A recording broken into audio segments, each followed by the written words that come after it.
I'm Lisa Edwards, and this is Boo, and this is my son. And we are in Kent, New York, which is in Putnam County. Kent is kind of a magical place in an odd way.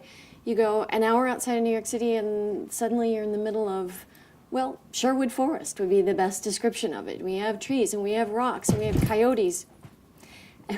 I recently wrote a book, and the title is A Dog Named Boo. And it's the story of Boo, who you can see kind of coming in and out of frame and bumping into the camera because he can't see anymore. Boo always had some difficulties with his sight. He had some difficulties. He was born with some limitations, much like a human with developmental disabilities. There will be a signing for A Dog Named Boo at the Kent Library. So that's some of the other things around here. We have a really good library. We have, a nice arts community. The signing will be Tuesday the 29th at 6:30 at the Kent Library. And Boo will be there. He will not be signing.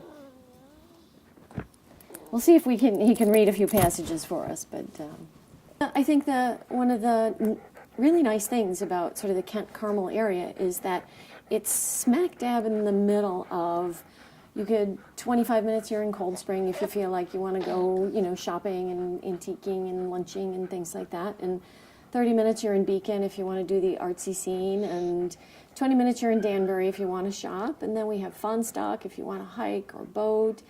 And there's just trails everywhere. You just have to be on the lookout. Most of them are pretty well hidden.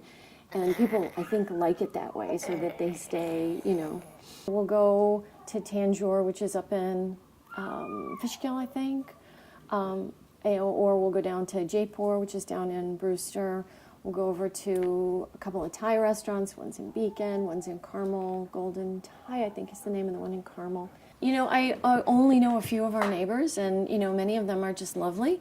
But you're right, because we are so separated, it's much more likely that I'm going to meet somebody from Cortland or, Croton than from, down the hill. I typically, most of my friends have come from the doggy world. And, whether it's through visiting in the organizations through which I visit or whether it's through training. People in the doggy community are typically more covered with fur and slobber, and that's a dead giveaway. But otherwise, no, they're not really that different. They're just furrier.